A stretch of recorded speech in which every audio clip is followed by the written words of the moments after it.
चला मग आता पाहूयात आपण नवनीत प्रश्नसंच पेपर क्रमांक 2 मधील 8वा भाग. चला 8व्या भागामधील पहिला प्रश्न पहा. एका चौरसाकार बागेची बाजू 50 मीटर आहे. बागेच्या आतल्या बाजूला चहूकडे 2.5 मीटर रुंदी रस्ता आहे. या रस्त्याचे सपाटीकरण करण्यासाठी ₹10 प्रति चौरस मीटर या दराने किती खर्च रुपयेमध्ये येईल, असा प्रश्न विचारलाय. अतिशय सोपा असा प्रश्न, बघा कशा पद्धतीने सॉल्व्ह करायचा आहे.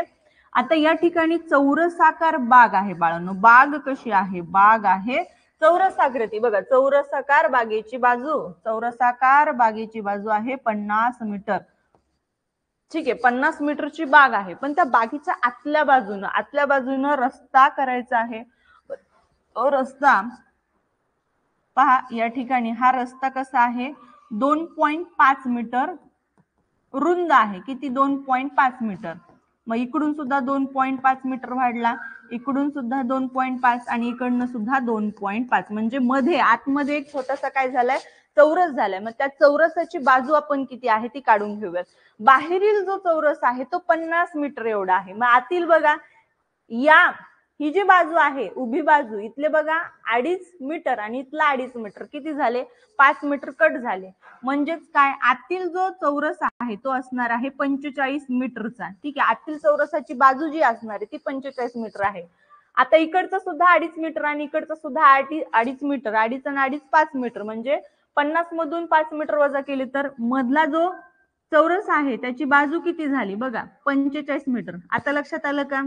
दोन्हीकडचा तुम्हाला काय करावं लागतं? मायनस करावं लागतं. कारण की चहूकडे म्हटले, मग चहूकडे चारी बाजूंनी तो 2.5 मीटरचा रस्ता त्यांनी करणार आहे. ठीक आहे, आता बघा या ठिकाणी आपल्याला काय सांगितलं? या रस्त्याचं सपाटीकरण करायचं रस्त्याचं, त्याचा प्रति मीटरचा खर्च सुद्धा आपल्याला या ठिकाणी दिलाय. पण सर्वप्रथम त्या रस्त्याचं आपल्याला क्षेत्रफळ काढावं लागेल आणि क्षेत्रफळ काढण्यासाठी बागेचं क्षेत्रफळ वजा तो आतील जो चौरस तयार झालेला आहे 45 मीटरचा, त्याचं क्षेत्रफळ आपल्याला काढून त्या दोघांची वजाबाकी करावी लागेल आणि नंतर 10 ने गुणावं लागेल.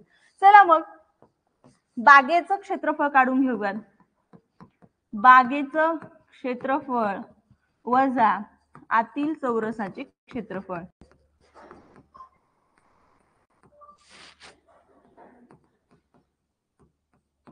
मग बागेचं जे आहे, जी बाग आहे चौरसाकार जी बाग आहे ज्याचं 50 मीटर काय आहे? बाजू आहे. मग चौरसाचं क्षेत्रफळाचं सूत्र आहे काय? बाजूचा वर्ग. मग 50चा वर्ग वजा 45चा वर्ग.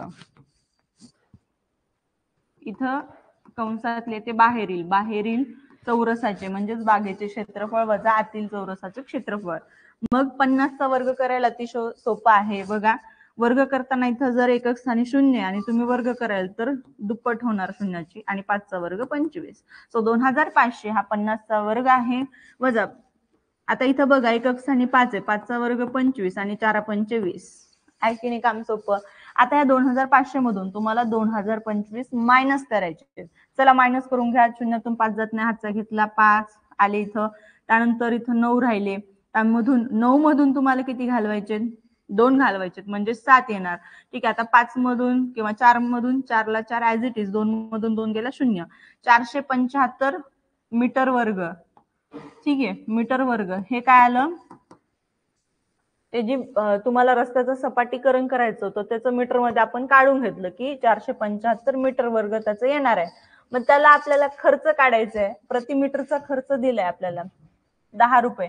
म्हणजे 475 गुणिले 10 करा, तुमचं अचूक उत्तर असणार 4750. ठीक आहे, हे तुमचं अचूक उत्तर असणार आहे बाळांनो, जे की आहे ऑप्शन नंबर बी मध्ये अचूक उत्तर. समजलं सगळ्यांना? लक्षात ठेवा, खूप महत्वाचा प्रश्न आहे. इथं आतून दिलाय, काही वेळेस बाहेरून सुद्धा रस्ता करतात, त्यावेळेस सेम प्रोसेस करायची आहे, काहीच अवघड नाहीये, व्यवस्थित लक्षात ठेवायचंय. बघा, या रस्त्याचं आपण काय काढले?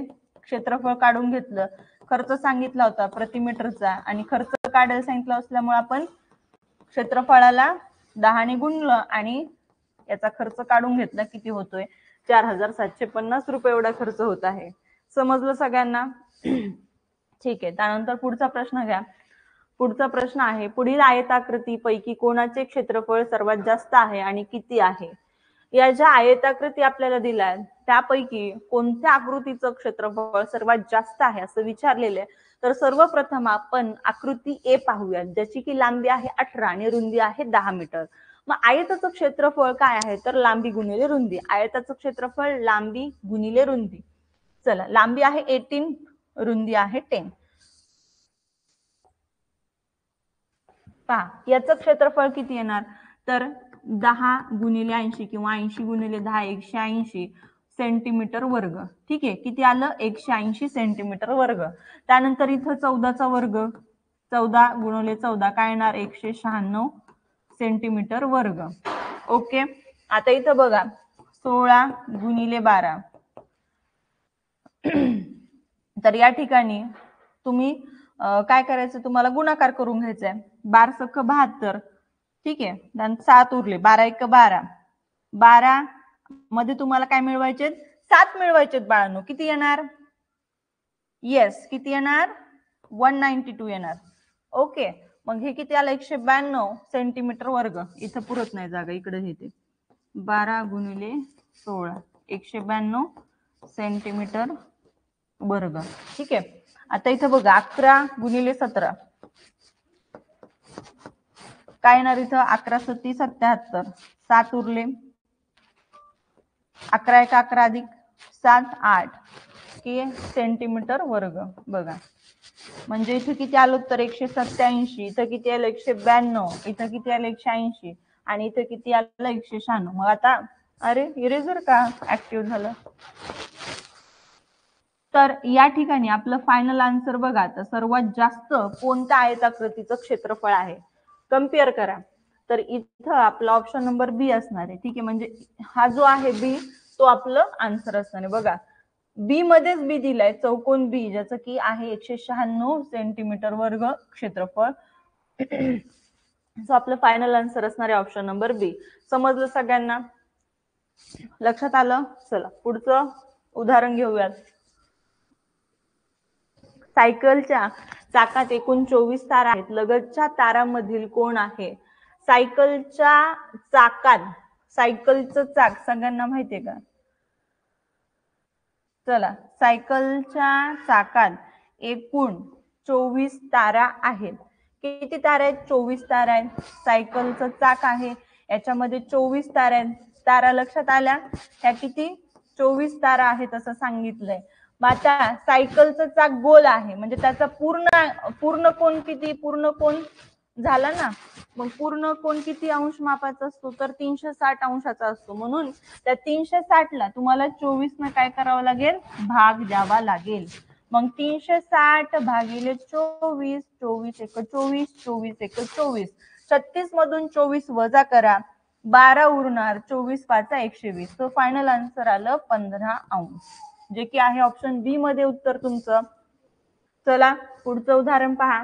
घड्याळात संध्याकाळचे 6 वाजताना तास काटा व मिनिट काटा या काट्यांमधील कोण कोणता आहे? लघु कोण होतो, काटकोण होतो, विशाल कोण होतो का सरळ कोण होतो असं विचारले.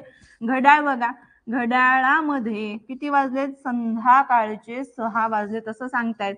आणि तास काटा बघा, संध्याकाळचे 6 वाजलेत, म्हणजे या ठिकाणी मिनिट काटा 12 वर असणार, तास काटा 6 वर असणार. आता तुम्हीच सांगा या ठिकाणी किती अंश मापाचा कोण होतोय? सरळ स्ट्रेट अँगल. बघा, सरळ दिसतोय ना कोण झालेला?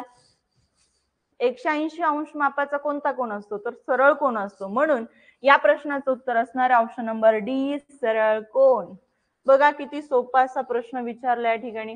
नेक्स्ट क्वेश्चन घ्या, 60वा प्रश्न, जो की आहे आपल्या भाग 8 मधील अंतिम प्रश्न. ठीक आहे, बघा प्रश्न काय? पी क्यू आर आणि एस यांनी सोडवलेल्या प्रश्नांची संख्या स्तंभालेखाच्या माध्यमातून दाखवण्यात आली आहे. स्तंभालेखाच्या आधारे हे शोधा की क्यू आणि आर ने मिळून सोडवलेल्या प्रश्नांची संख्या पी आणि एस यांनी सोडवलेल्या एकूण प्रश्नांपेक्षा कितीने जास्त आहेत. बघूयात आपण आता या ठिकाणी प्रश्न. आलेखाचा म्हटल्यानंतर फार सोपा असा प्रश्न असतो, कारण की त्या ठिकाणी व्यवस्थित तुमचं निरीक्षण पाहिजे, प्रश्न समजून घ्यायचा आणि अचूक उत्तर काढायचं. बघा काय सांगितले ते आधी समजून घेऊयात. PQRS यांनी सोडवलेल्या प्रश्नांची संख्या. आता एक्स ऍक्सिस वर बघा काय दिलेलं आपल्याला, वाय ऍक्सिस वर काय दिलेले ते व्यवस्थित पाहून घ्यायचे. ठीक आहे. PQRS यांनी सोडवलेल्या, PQRS दिलेत एक्स ऍक्सिस वर, वाय ऍक्सिस वर सोडवलेले प्रश्न आहेत. किती सोडवले? 4, 6, 8, 10. मग या माध्यमातून दाखवण्यात आली. स्तंभालेखाच्या आधारे हे शोधा की क्यू आणि आर, कोण कोण सांगितले? क्यू आणि आर यांनी मिळून सोडवलेल्या प्रश्नांची संख्या. ते आपण आधी काउंट करूयात. कोण कोण? क्यू आणि आर. क्यू कुठे आहे? क्यू आणि आर कुठे आहे? म्हणजे इथं 6 आणि इथं 10. 6 अधिक 10 किती होणार? 16.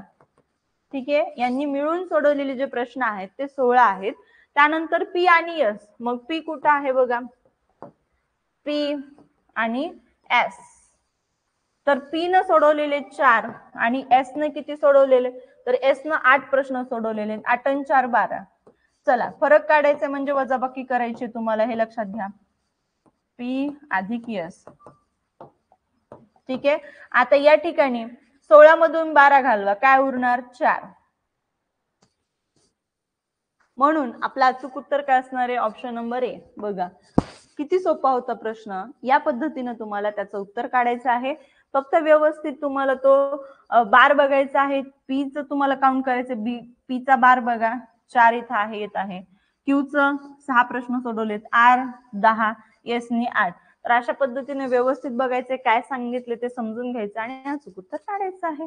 चला, व्हिडिओ आवडला असेल तर लाईक करा, शेअर करा आणि चॅनलला सबस्क्राईब करायला विसरू नका.